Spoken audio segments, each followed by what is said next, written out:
break then was with the mind on fire. Truth in my chest like a live wire. They build walls but I walk right through. Turn every system into something new. No cover-ups, I expose the game. Padmanala, remember the name. I speak facts that the current sphere. If you're fearing this, not your revolution starts here. 5 bilion 5 bilion. Itulah jumlah duit negara yang lesap setiap tahun. Lesap masuk poket sindiket, bukan masuk poket korang. Tapi Kejap sebelum aku nak bogilkan data-data yang ada ni pasal macam mana diorang hantu-hantu ekonomi ni curi duit kita, aku nak korang buat satu benda untuk negara. So, tekan butang subscribe dan loceng tu sekarang. Sebab kat Pon Monolog kita tak cakap kosong, kita cakap base fakta. Dan tolong like dan share video ni supaya member-member korang yang tengah sub okor tu tahu realiti yang sebenar. Satu soalan cukup emas yang aku nak tanya korang dulu. Cuba korang jawab secara jujurnya. Korang rasa dengan naikkan cukai rokok akan kurangkan perokok atau akan mengayakan penyelundup? Cuba korang komen. Aku nak tengok apa korang tulis. Wacah.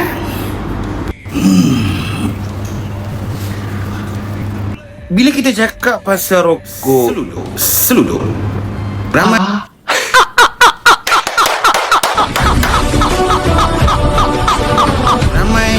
ingat ini cerita tepi jalan.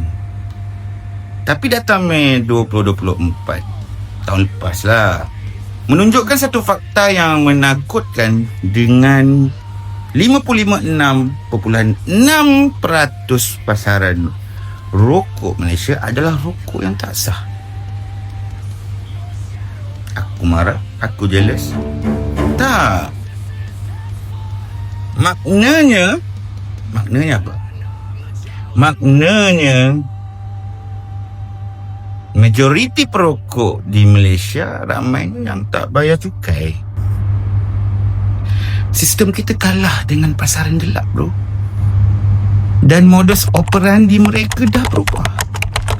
Dulu mereka seluduk ikut orang tikus. Sekarang mereka main kopi ori, bro. Kopi ori. Data di dalam visual di atas menunjukkan rokok dengan stem cukai palsu naik mendadak dah ke 13.8%. Mereka tipu custom ke custom tertipu dengan diorang, ataupun siapa yang tipu siapa? Tipu peniaga ke? Dan paling sedih, mereka tipu ramai pengguna yang ingat mereka ni beli dengan sah. Korang tahu kalau korang apa nak buat?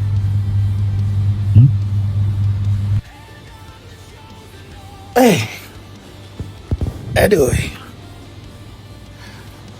Aku ni bukanlah apa, sebagai pendukung bagi aspirasi Malaysia Madani yang dibawakan oleh PMX. Aku amat setuju dengan reformasi yang dibuat secara fiskal. Kita nak negara ni sihat, kita nak hasil cukai itu bertambah. Itu merupakan satu niat yang murni. Tapi dalam politik dan juga pentadbiran, niat itu tidak menghalalkan kelemahan dan juga pelaksanaan. Bila kita naikkan cukai rokok secara drastik tanpa menutup lubang sempadan yang ada, apa yang kita sedang buat adalah mencipta insentif ataupun inisiatif yang baru bagi penyeludup untuk menyeludup. Kau bayangkan rokok yang sah dekat kedai mamak yang ada dekat depan ni RM20. RM20 daripada RM1 2 kupang, bro.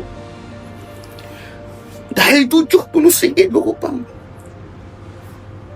Rokok seludup yang ada pula pada hari ni bukanlah harga dia RM1 2 kupang, RM8. Berbeza dengan RM20 dengan keuntungan RM12. RM12. Itu merupakan margin keuntungan yang cukup besar untuk sindiket rasuah, lari cukai, kekerasan. Ini yang PMX selalu ulang-ulangkan berkenaan dengan ketirisan. Kita ni sibuk nak isi air dalam baldi naikkan cukai. Kita lupa baldi tu rupanya ada lubang yang besar. Kalau penguatkuasaan itu lemah, siapa yang layak untuk menjadi penguat kuasa?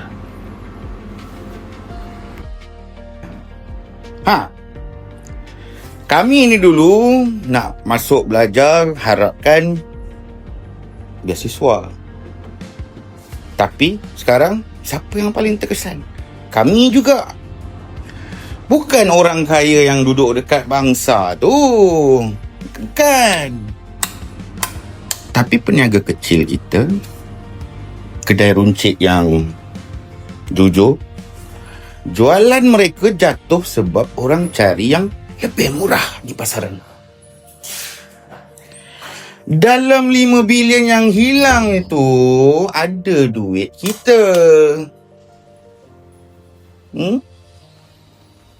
Itu duit subsidi minyak. Duit bantuan sekolah.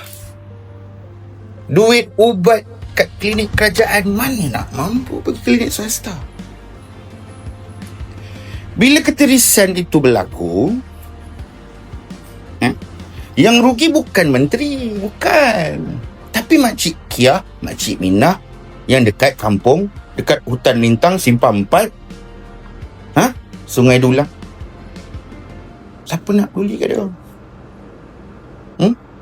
Dia orang tu lagi perlukan bantuan. Apa ni? Tak nampak apa ni?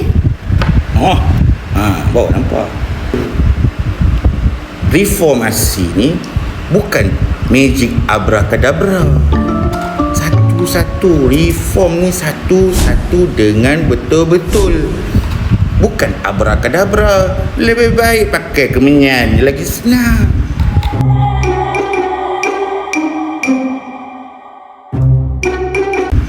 Betul. So, jumpa lagi dengan saya, Safwan Zubir.